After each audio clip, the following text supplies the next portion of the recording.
మన జీవితంలో మూడో వంతు నిద్రలోనే గడిచిపోతుంది కదా. అయినా సరే చాలా మందికి నిద్ర అనేదిప్పటికీ ఓ పెద్ద మిస్టరీ లాంటిది. అసలు సరిగ్గా నిద్రపోవాలంటే ఎంతసేపు నిద్రపోవాలి? రండి ఈరోజు నిద్ర వెనుకున్న సైన్స్ ఏంటో చూసి ఈ మిస్టరీని సాల్వ్ చేద్దాం. సో అసలు పాయింట్కొస్తే మనకి నిజంగా ఎంత నిద్ర కావాలి? ఇది మనందర్నీ అప్పుడప్పుడు ఆలోచింపజేసే ప్రశ్నే. రోజుకి 6 గంటలు చాలంటారా, లేదంటే ఖచ్చితంగా 9 గంటలు పడుకోవాలా? ఏది కరెక్ట్? అయితే దీనికి సమాధానం అంత సింపుల్ కాదు. ఎందుకంటే ఇది ముఖ్యంగా 2 కీలకమైన విషయాలపై ఆధారపడి ఉంటుంది. ఒకటి వయస్సు, రెండోది జెండర్. మనమిప్పుడు చూడబోయే ఈ సమాచారమేదో గాలివార్త కాదు. ఇది అమెరికాలోని నేషనల్ స్లీప్ ఫౌండేషన్, ఇంకా సిడిసి అంటే centres for disease control and prevention లాంటి పెద్ద పెద్ద సంస్థల రీసెర్చ్ మీద ఆధారపడి ఉంది. అంటే మనం మాట్లాడుకునేది పక్కా సైంటిఫిక్ అన్నమాట. సరే, అయితే ముందుగా వయస్సును బట్టి నిద్ర అవసరాలు ఎలా మారుతాయో చూద్దాం. ఎందుకంటే పుట్టినప్పటినుంచి పెద్దయ్యే వరకు మనకు కావలసిన నిద్ర ఎప్పుడూ ఒకేలా ఉండదు, అది మారుతూనే ఉంటుంది.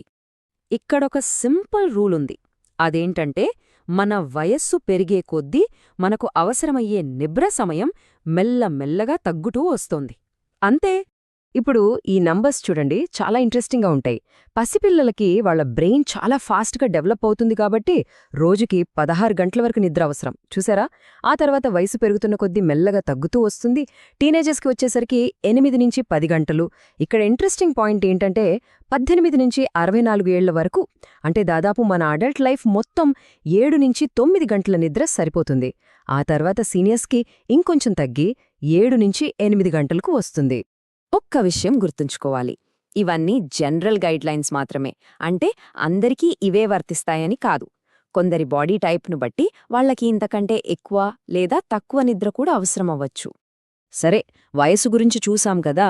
ఇప్పుడు రెండో ఫ్యాక్టర్ అంటే జెండర్ను బట్టి ఉండే తేడాల గురించి మాట్లాడుకుందాం.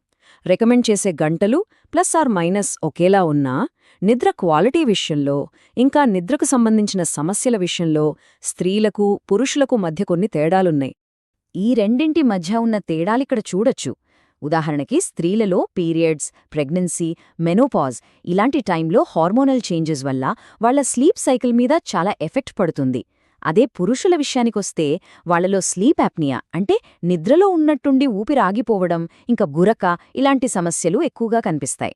ఇంకో షాకింగ్ విషయం ఏంటంటే స్టడీస్ ప్రకారం పురుషులతో పోలిస్తే స్త్రీలకు ఇన్సోమ్నియా అంటే నిద్ర పట్టకపోవడం ఆ సమస్య వచ్చే రిస్క్ ఏకంగా 40% ఎక్కువట.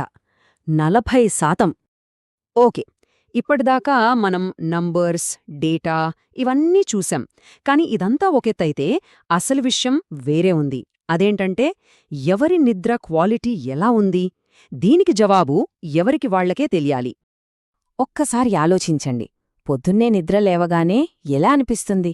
ఈ ఒక్క ప్రశ్నకు సమాధానంలోనే మన నిద్ర గురించి చాలా తెలిసిపోతుంది.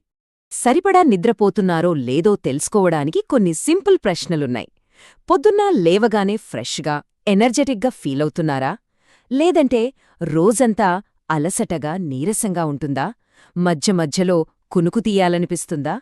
ఈ ప్రశ్నలకు మనకు దొరికే సమాధానమే మన స్లీప్ క్వాలిటీకి అద్దం పడుతుంది.